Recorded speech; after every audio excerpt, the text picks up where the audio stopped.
हाय, good afternoon. CNBC आवाज Motilal Oswal studios में आप सबका स्वागत है। बारी आज के सास बहू और सेंसेक्स की मदद के लिए पुणे में सतपुते साहब के घर का या ऑफिस का दरवाजा खटखटाने पहुंच गए हम लोग। पुणे से राजेश सतपुते.com के फाउंडर श्री राजेश सतपुते साहब जुड़ते हुए। Rajesh ji hi, good afternoon, thank you so much जुड़ने के लिए। आप जरा निफ्टी की तैयारी करो, पहले उस पर बातचीत करूंगा, उसके बाद आगे बढ़ेंगे शो में। लेकिन हाँ, पहले सास बहू सेंसेक्स की बैकएंड टीम तक रीच आउट करने के जो ऑप्शंस हैं वो स्क्रीन पर हैं। व्हाट्सएप नंबर, प्लेट फ्लिप होगी तो हमारा ईमेल आईडी, और अगर आप थोड़े से ज़्यादा सैवी हो, एक्स और ट्विटर पे ही ज़्यादा कंफर्ट फील करते हो तो हैशटैग भी रख दिए स्क्रीन पे आपके। आस्क आवाज हो या फिर सास बहू और सेंसेक्स, इस हैशटैग को लिखने के बाद अपना सवाल लिखें, वो भी हमारी टीम तक पहुंच जाएगा। ऑन द शो डायरेक्टर साहब बना के लाए, प्रोड्यूसर साहब बता रहे थे वो दिखा देना चाहिए एक बार। तो जो क्वेरीज आई हुई हैं जिस पे कोशिश होगी ज़्यादा से ज़्यादा क्वेरीज पे आज बातचीत हो जाए, ये वो स्टॉक्स हैं। Apollo tyres, Amara Raja, IFCI, IRFC, Suzlon. Plate flip होगी तो Balrampur Chini, RVNL, IOB, LIC, idea forge, इन सब स्टॉक्स पे आज चर्चा करनी है। पहले क्विकली मार्केट्स दिखा देता हूं, बुरे नहीं है, बढ़िया है। डे 2 इस वीक का, कल हमने देखा था हफ्ते की बढ़िया शुरुआत हुई थी। अच्छे क्यूज के बीच में 2.25 पॉइंट, 2/3% उछाल में थे। 2.25 पॉइंट पकड़ लीजिए, 2.25 पॉइंट के ऊपर 90 पॉइंट की और तेजी है। बेहतर शुरुआत हुई थी अच्छे ग्लोबल क्यूज के बीच में, खुलने के बाद तेजी तूल पकड़ी और अब उसके शुरुआती तेजी के बाद से लाजली एक फिर से बैंड में, कल भी ऐसे ही हुआ था, हायर बैंड पे ही कंसोलिडेट करते रहे। आज भी कुछ बुरा नहीं है, उसी हायर चैनल पे हम कंसोलिडेट करते हुए 1/3% बढ़त के साथ ट्रेड कर रहे हैं। कल बैंक सपोर्टिव थे, आज बैंक्स कल के सपोर्ट के बाद थोड़े से पस्त हैं, इन ग्रीन है, कोई प्रॉब्लम नहीं है। कल बैंक्स एक दिन में 550 पॉइंट चढ़ा था निफ्टी बैंक, उसके बाद आज फ्लैट ट्रेड कर रहा है 70 पॉइंट ऊपर। तो फिर कैसे निफ्टी ऊपर ज्यादा है? क्योंकि जो बाकी पॉकेट, बाकी इंपॉर्टेंट सेक्टर, IT अच्छा कर रहा है, ऑटोज अच्छा कर रहे हैं, मेटल्स अच्छा कर रहे हैं, तो ये सब वो बैंक्स पस्त हैं, लेकिन ये पॉकेट्स, इंपॉर्टेंट पॉकेट सारी बढ़िया करती हुई और आपको निफ्टी अच्छा तूल दे रहा है। कल अच्छी ब्रेथ थी, कल तो वाकई बहुत अच्छी थी, 4:1। आज भी ब्रेथ एडवांसेस के फेवर में 2:1, बुरा नहीं है। 2/3 शेयर्स इन ग्रीन मजबूती के साथ, बढ़त के साथ ट्रेड करते हुए नजर आएंगे। और एक बार इंडेक्स की कंट्रीब्यूशन प्लेट दिखाता हूं। अगर बैंक्स नहीं चले, बैंक्स ने मदद नहीं करी तो ऐसा थोड़ा ना है, हमारे पास फायर करने के तमाम विकल्प हैं। ये देखिए M&M के कल नंबर्स आ रहे हैं मेरे ख्याल से, उससे पहले मजबूत, Larsen and Toubro, Maruti, Tata steel, सब बढ़िया करते हुए। टाटा स्टील के MD साहब से कल ही हमने न्यू ईयर कंपनी में चर्चा करी थी, खूब कॉन्फिडेंट साउंड कर रहे थे। कल भी वो स्टॉक चला, आज भी चलता हुआ। खैर, सतपुते साहब, निफ्टी पे व्यू क्या बैठ रहा है भाई साहब? हम वो 26,000 का साइकोलॉजिकली इंपॉर्टेंट कह लूं या राइडर्स का तगड़ा जोन कह लूं, उसके बिल्कुल दहलीज पे खड़े हुए हैं, क्या करूं? Good afternoon Ashish ji, good afternoon everyone. Ashish ji, देखिए, निफ्टी अगर स्पॉट की बात करें तो मुझे लगता है कि बहुत ही सीमित दायरे में काम होगा, 25,900 से लेके 26,000। लेकिन अगर आप थोड़ा ऑप्शंस पे चले जाते हैं, जहां पे कॉल राइटर, पुट राइटर का तगड़ा बोल सकते हैं बिल्टअप है, तो वो बिल्टअप है 26,000 के स्ट्राइक पे कॉल में। और पुट देखे तो 25,900 के, 25,900 के नीचे देखे तो 25,800।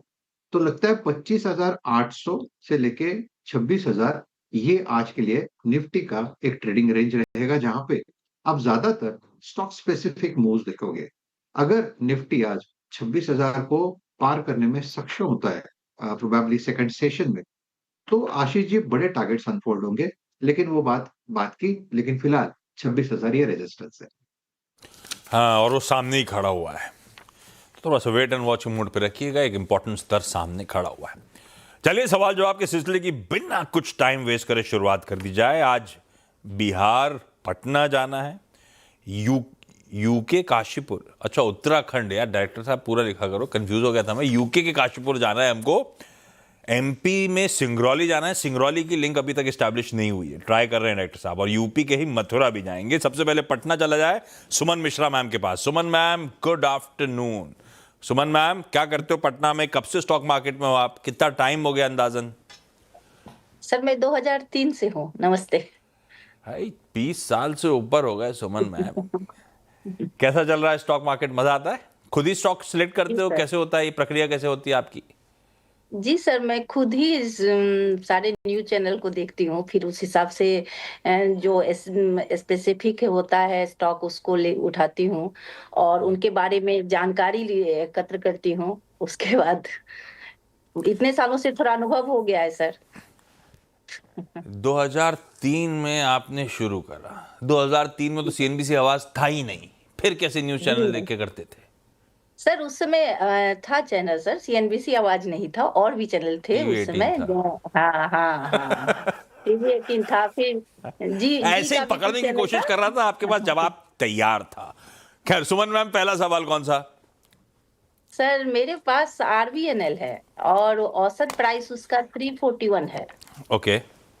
और 110 शेयर है सर। मैं आरबीएनएल बहुत बार ले करके बेच करके फिर ली हूँ बहुत बार, तो अभी थोड़ा नुकसान चल रहा है। और क्या है इसका, कितना दिन मैं इसको 1 साल 1.5 साल रख सकती हूँ, कोई दिक्कत नहीं। मतलब करते लेते कि अपन ट्रेडिंग है आरबीएनएल में, है ना? हाँ, हाँ, हाँ, पोजिशनली हर बार नीचे हाँ, लेके ऊपर का भाव मिल जाता था, इस बार हाँ, मामला हाँ, फंसा हुआ हाँ, है हाँ, काफी हाँ, टाइम से। हाँ, हाँ, हाँ। और वो नहीं, बैंड काफी टाइम अपने, से नहीं सर, रिसेंट ही लिया है मैंने इसको। हाँ, और तब से हाँ, ऑफ लेट ही ठंडा पड़ा है और अपने साल के हाँ, लोस के इर्द गिर्द ट्रेड कर रहा है। सतपति साहब, क्या करें? हाँ। इस बार फिर जाएगा कि कमाई होगी नहीं होगी सुमन मैम की? आशीष जी देखिए, अगर आप थोड़ा पोजिशनली देखें यानी वीकली चार्ट देखें तो मुझे आरबीएनएल का चार्ट अच्छा लगता है। मुझे लगता है ये कहीं कहीं ना कहीं ये मल्टीपल बॉटम फॉर्मेशन जो है वो 300 और 320 के आसपास है। तो जब तक 300 का लेवल टूटता नहीं तब तक कोई दिक्कत नहीं है। हालांकि बजट में थोड़ा सा जो एक्सपेक्टेशन था तो वो रेल से कुछ आया नहीं, तो इसकी वजह से थोड़ा सबड्यूड है, लैकलस्टर है। लेकिन अगर आपके पास समय है तो आप इसमें बने रहे, 300 के नीचे स्टॉप लॉस रखे। इवेंचुअली मुझे लगता है ये 350 से लेके 380 तक का मुंह देगा, लेकिन उसके लिए प्रोबेबली 6 महीने का वक्त लगेगा। यूके, काशीपुर जा रहा हूँ श्वेता जी के पास। काशीपुर भी क्या हिल स्टेशन है क्या श्वेता मैम? नहीं सर, हिल स्टेशन नहीं है, बट ये रामनगर के पास है, जिम कॉर्बेट के पास। तो एनिमल स्पॉटिंग होती है क्या? जानवर दिखते हैं क्या आपको आसपास?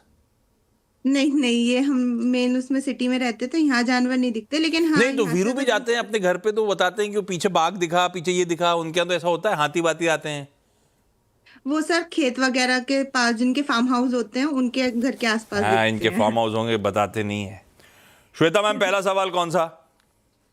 सर मेरा पहला सवाल आईओबी बैंक है और वो मैंने 71.3 पे लिया था, 600 शेयर्स, और इसमें मुझे लॉस हो रहा है काफी ज्यादा। क्यों लिया था?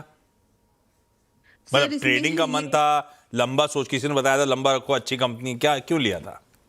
ये जो है सर, सीएनबीसी से ही मैंने सुना था कि ये 71 का चल रहा है, 80 तक जाएगा, तो मेरा ये था कि 80 तक टच करते ही मैं इसको बेच दूंगी।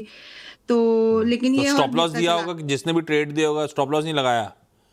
ना, स्टॉप लॉस नहीं लगाया मैंने।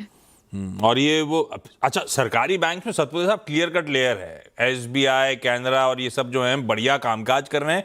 दूसरा रंग जो है, लाइन से सब अपनी ईयर लोज पे पड़े हुए हैं। ऐसा नहीं कि पूरी हर जगह चौतरफा मूड मॉल बढ़िया है। आईओबी उनमें से जो डिसअपॉइंट कर रहा है। क्या करूं? अब तो आधा कैपिटल वाइप आउट हो गया, एग्जैक्टली आधा निकल गया। देखिए आशीष जी, चार्ट तो उतना प्रॉमिसिंग नहीं है। वो तो आप जैसे कि आप खुद ही समझ सकते हो कि हाँ। जहाँ पे पूरा सरकारी खेमा जो है वो अपने ऑल टाइम हाई पे खड़ा है, और ये जो इंडियन ओवरसीज बैंक आईओबी ये अपने लोएस्ट लेवल पे खड़ा है। दैट शोज कि रिलेटिव स्ट्रेंथ नहीं है, यहाँ पे रिलेटिव वीकनेस है। चार्ट देखे तो लगता है 34-33 के आसपास सपोर्ट है, तो क्या यहाँ से पलटेगा? तो यस, प्रोबेबली है कि यहाँ से एक रिलीफ रैली मिल सकती है, जिसका टारगेट होगा करीबन 40 से 42 का। तो अगर आपके पास पोजीशन है तो फिलहाल अब मैं यही कहूंगा 32 के स्टॉप लॉस के साथ होल्ड रखे। अगर यहाँ से घूमता है तो हम 40-42 के आसपास अगर अटकता है तो probably that is the level जहां पे आपको एग्जिट लेना है। I am just trying to minimize the losses, that's it. Chart weak ही है इसका। घाटा कम करने की गुंजाइश जरूर है, वो भी बहुत मिनिस्क्यूल सा घाटा कम होगा। हमें बाउंस में एग्जिट करना पड़ेगा, बहुत ज़्यादा दमखम इसकी चार्ट में है नहीं। ये सत्यदेव साहब, वीरू ने कभी फार्म हाउस इन्वाइट किया क्या अपने को? तो है वही, पता नहीं है। हाँ, ये बताते भी नहीं है। अब पता चला कि इनको जानवर क्यों दिखते थे। मथुरा से साधना मैम भी स्क्रीन पर है। Sadhana ma'am, hi, good afternoon. Good afternoon sir. Sadhana ma'am, कितना टाइम आपको हो गया स्टॉक मार्केट में? Around 2.5 years। कैसे आए? पहले से इंटरेस्ट था? क्यों आए 2.5 साल पहले? नहीं, इंटरेस्ट तो मेरा पहले से ही था। पहले हाँ। 2007 में भी कुछ ट्रेडिंग की थी, ओके। बट उसके बाद फिर तो अभी जब लौट के आए हो तो कैसे करते हो आप? खुद ही कुछ स्टॉक ट्रेड करते हो, ब्रोकर वोकर बताता है, कैसे होता है?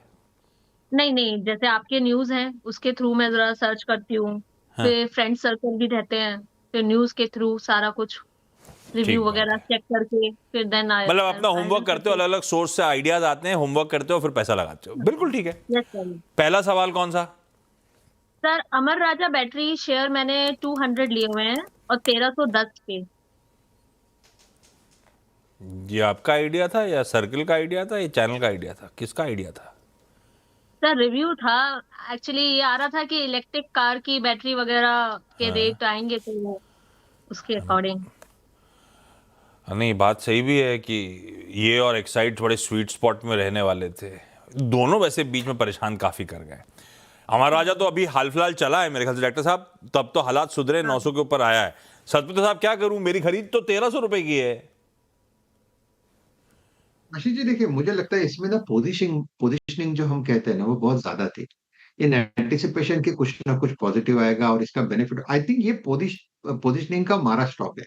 नॉट ओनली अमर राजा, एक साइड तो काउंटर दोनों अच्छे हैं, तो लेकिन इसमें बीटिंग बहुत ज्यादा हो चुकी है। लेकिन अगर करंट लेवल से देखें तो मुझे लगता है डाउन साइड अभी रिस्ट्रिक्टेड है। यहाँ से ज्यादा डाउन साइड नहीं खुलेगी, क्योंकि यहाँ पे अगर आप मंथली चार्ट देखते हो तो दिखता है कि इसका जो ऑल टाइम हाई है आशीष जी, वो 1800 का था। तो 1800 से ये टूट टूट के करीबन करीबन 800 के आसपास आया, तो यहाँ से डाउन साइड मेरे हिसाब से खत्म हो चुकी है। यहाँ से मोमेंटम शुरू होगा। रेजिस्टेंस कहाँ है? इसका पहला रेजिस्टेंस आता है करीबन 980 के आसपास, जो कि इसका 200 डे हुआ है। आशीष जी मैं प्योर प्योर पोजिशनली बात कर रहा हूँ। सो आप 980,000 पकड़ के चलिए, 1000 का आसपास का टारगेट लेके काम करें। प्रोबेबली इसके लिए 6 महीने का वक्त लगेगा, लेकिन चार्ट अच्छा है इस लेवल पे, तो डेफिनेटली मैं कह सकता हूँ आप बने रहे। स्टॉप लॉस रहेगा 860 का। 860 के स्टॉप लॉस के साथ साधना मैम बने रहेंगे। सिंगरौली एमपी जा रहा हूं रश्मि रेखा जी के पास। रश्मि मैम गुड आफ्टरनून। रश्मि मैम गुड आपका पहला आफ्टरनून। सवाल। मैं LIC ली हूँ 940 पे। और लंबी अवधि का सोच के लिए थे मैम या किसी और कोई और कारण था? हाँ नहीं, लंबी अवधि के लिए। सतपुत्र साहब, LIC फंडामेंटली तो जितने एक्सपर्ट्स हैं वाउच करते रहते हैं इसके लिए। अपने तो खरीद भाव से 50 रुपए नीचे ही चल रहा है। टेक्निकली कितना साउंड दिखता है ये हाल फिलहाल का स्पाइक? डायरेक्टर चार्ट वार्ट तो दिखा यार, 3-3 महीने के दिखाओगे तो आपको खूब बढ़िया स्पाइक नजर आएगा LIC के रिजल्ट्स के बाद। LIC में सतपुत्र साहब बने रहूं क्या इसमें, और बने रहूं तो स्टॉप लॉस क्या होगा? जी आशीष जी देखिए, मेरे हिसाब से LIC में भी रिवर्सल ये दिखता है, जो करीबन 892 के आसपास है। ये 2-3 दिन पहले इसमें जो स्पाइक था, रादर मैं कहूंगा जिस तरह से इसने रिएक्ट किया था अपने नंबर्स पे, उसमें टेक्निकली हम कह सकते हैं कि प्राइस एंड वॉल्यूम ब्रेकआउट था। और इसका अभी अगर आप देखिए सपोर्ट कहाँ है, तो वो है करीबन 835 के आसपास। ये क्लस्टर सपोर्ट है। तो 850 835 ये इसका सपोर्ट जोन होगा, तो आपका स्टॉप लॉस होगा 810 का। आप बने रहे आशीष जी। मेरे हिसाब से अगर इसको आप 6 महीने का वक्त दे, तो इसका जो टारगेट बनता है वो है करीबन 980 से लेके 1000। तो वहां तक का मूव मुझे लगता है, ये जो फ्रेश मूव शुरू हुआ है वो जाएगा 980,000 तक। तो आई थिंक काउंटर अच्छा है, इट्स अ होल्ड। अच्छा है, इट्स अ होल्ड। और नंबर्स ने थोड़ी सी उम्मीद भी जगा दी है मैम। अच्छे नंबर्स आए LIC के, दिखा ये सरकारी अपने प्राइवेट पे पड़ रही है इस समय भारी। क्विकली एक एक सवाल और। सुमन मैम अगला सवाल। जी सर, मेरे पास बलरामपुर चीनी है 530 के भाव पे और 169 शेयर है। 530 बलरामपुर चीनी। सतपुत्र साहब क्या करूं यार, ये चीनी फ्लेवर में है क्या? आशीष आशीष जी, ऑनेस्टली स्पीकिंग इसका साइकिल होता है। शुगर का एक साइकिल होता है, स्मॉल कैप मिड कैप का भी एक साइकिल होता है, तो ये साइकिल में नहीं है। फिर भी जिस तरह से मोमेंटम आ रहा है, जिस तरह से आजकल मिड कैप में हम स्विंग देख रहे हैं, तो बलरामपुर चीनी का जो रेजिस्टेंस बनता है वो है करीबन 480 से लेके 500, जिसमें इसका 200 DMA प्लेस है। तो अगर आपको पोजीशन काटनी है तो ये लेवल अच्छा होगा 480 से लेके 500 तक का। करंट लेवल से अगर आप देखें 440 का सपोर्ट है। स्टॉप लॉस होगा 425 का। होल्ड। बस बात करने की देर थी, कम से कम स्पाइक तो आ गया है। 3/4% एकदम से उछलता हुआ बलरामपुर चीनी, लेकिन फिलहाल के लिए होल्ड है हमारे लिए। श्वेता मैम अगला सवाल। सर मैंने IFCI के शेयर्स लिए हैं, 1000 शेयर्स हैं और ये 66.8 के लिए हुए हैं, 66.96 के लिए हुए हैं। कब लिया? आज ही कल में लिया है क्या? नहीं नहीं सर, ये मैंने काफी टाइम से लिया हुआ था, ये गिर गया शेयर और अब ये फिर से जो है 64 तक पहुंचा है, नहीं तो ये काफी गिर गया था। ये भूला बिछड़ा गीत है सतपुते साहब। कल भी सास बहु सेंसेक्स में किसी ने सवाल पूछा था। IFCI फोकस में अपने NSE की होल्डिंग्स के चलते आ रहा है। क्या करूं, मेरे खरीद भाव पे ही खड़ा है, ऐसा बोल देता हूं। क्या करूं इस स्टॉक में? आपने आशीष जी एकदम सही सही स्टैंप लगाया, भूला बिसरा गीत। एक बीच बीच में चलता है, बाद में गायब हो जाता है। तो देखिए, जैसे कि जोक्स अपार्ट, लेकिन मेरे हिसाब से ये एग्जिट है, क्योंकि इसका रेजिस्टेंस का जो आप कह सकते हैं जो जोन होता है, रेजिस्टेंस जोन, वो है करीबन 65 से लेके 68 का। ज्यादा से ज्यादा 70 तक जाएगा, लेकिन ऑलरेडी पोजीशन पुरानी है, तो ये एक अपॉर्चुनिटी है, उसे इस्तेमाल करके एग्जिट करें। साधना मैम, अगला सवाल अमर राजा के बाद। हाँ सर, मेरे पास IRFC है 500 शेयर 140 की एवरेज पे। और लॉन्ग टर्म के लिए लिए हुए हैं, ऐसा मानूं? हाँ, लॉन्ग टर्म लिए हुए लॉन्ग टर्म के लिए थे, फंस गए इसलिए लॉन्ग टर्म कर दिया? नहीं, लॉन्ग टर्म के लिए रख सकते हैं, ऐसा इशू नहीं है। पर लिया इसलिए नहीं था मैं, नहीं लेने का लॉजिक क्या था ये पूछ रहा हूँ। ट्रेडिंग थी क्या? हाँ, ट्रेडिंग थी, वो इंडियन रेलवे का जो चल रहा था उसके अकॉर्डिंग फिर ले लिया था। इंडियन रेलवे का क्या चल रहा था? बजट के लिए वाला मामला? हाँ सर, वही। हाँ समझ गया, इसलिए खबर पे लेने की कोशिश थी। वो चला नहीं बजट के बाद ये स्टॉक सतपुते साहब। अब 25 रुपए का नुकसान हो रहा है, मुझे करूं क्या? अब तो गई कहानी। वो मोमेंटम वाला अगर कुछ आना था तो फिजल आउट हो गई, कहानी खत्म हो चुकी। रखे ना हूं, ट्रेडिंग वाला मन था, लंबी अवधि का सोचा नहीं था। आशीष जी, देखिए, बजट के दिन हमने देखा पूरा रेल स्टॉक में जो एंटिसिपेशन था, एक्सपेक्टेशन था, तो उसके चलते तो कुछ हुआ नहीं, तो ऑब्वियसली एक सेलिंग देखा गया। और वो जो सेलिंग है वो कहीं ना कहीं एब्सॉर्ब हो रहा है 110 से लेके 115 के आसपास से। फिलहाल तो मैं कहूंगा आप 108 के स्टॉप लॉस के साथ होल्ड रखें। यहाँ से ये पूरा का पूरा आप कह सकते हैं कि सप्लाई एब्सॉर्ब होने के बाद जो रैली आती है उसको हम रिलीफ रैली कहते हैं। तो इस रिलीफ रैली का जो टारगेट बनता है वो करीबन 130 का है। 130 135 तक का स्विंग मिलेगा, प्रोबेबली इसके लिए 6 से 8 महीना लग सकता है। But this is the level जहां पे आपको एग्जिट नहीं लेना है, तो आप फिलहाल होल्ड रखें 108 के स्टॉप लॉस के साथ। क्विकली रश्मि मैम, अगला सवाल। आइडिया फोर्ज ली हूँ 500 पे। 500 पे आइडिया फोर्ज। सतपुते साहब क्या करूं, 60-65 रुपए नीचे चल रहा है आइडिया फोर्ज। चार्ट उतना चार्ट इतना प्रॉमिसिंग नहीं है, to be very frank with you. 460 480 पे बहुत बड़ा सप्लायर है। रादर यहाँ से अगर करेक्ट होता है तो ये 400 के नीचे भी फिसल सकता है, प्रोबेबली 370 तक की जगह बनती है। तो risk to reward almost equal है। आई थिंक आपको चांस मिले और अगर इफ यू आर कंफर्टेबल तो एग्जिट कर ले। परफेक्ट है। इस नोट पर सुमन जी, श्वेता जी, साधना जी, रश्मि जी, सतपुते साहब, आप सबका धन्यवाद भाई जुड़ने के लिए। ब्रेक ले रहा हूं, ब्रेक के उस पार लौटूंगा तो एक क्विक मार्केट चेक। ये ब्रेक के बाद आप सबका स्वागत है। निफ्टी वही आधे % मजबूती के साथ बढ़िया है। हम दिन के हाईज पर आके खड़े हुए हैं। जिस 26,000 के सरदर्द की अभी अभी चर्चा हुई थी, बिल्कुल इसकी दहलीज पे हर टिक उसी तरफ ले जा रहा है। हर टिक दिन के हाईज पे लाके खड़ा करा हुआ है हमको। बढ़िया है। शुरुआत गैप के साथ, स्क्रीन्स पे तेजी, कंसोलिडेशन और अब फिर से थ्रस्ट जनरेट होता हुआ। ध्यान रखें, आज निफ्टी के वीकली कॉन्ट्रैक्ट्स की एक्सपायरी भी है। अगली मुलाकात होगी आपसे कुछ ही देर में, आधे घंटे बाद। न्यूयॉर्क कंपनी 1:30 बजे और 1:30 बजे न्यूयॉर्क कंपनी में होगा अतुल ऑटो। भाई साहब, नंबर्स के बाद 10% का उछाल, उसके ऊपर आज भी 5% मजबूती के साथ ये स्टॉक कामकाज कर रहा है। बाजार को नंबर्स बहुत पसंद आए। डिटेल्स क्या है, आउटलुक कैसा है, अधिया साहब जुड़ेंगे, उनसे बातचीत।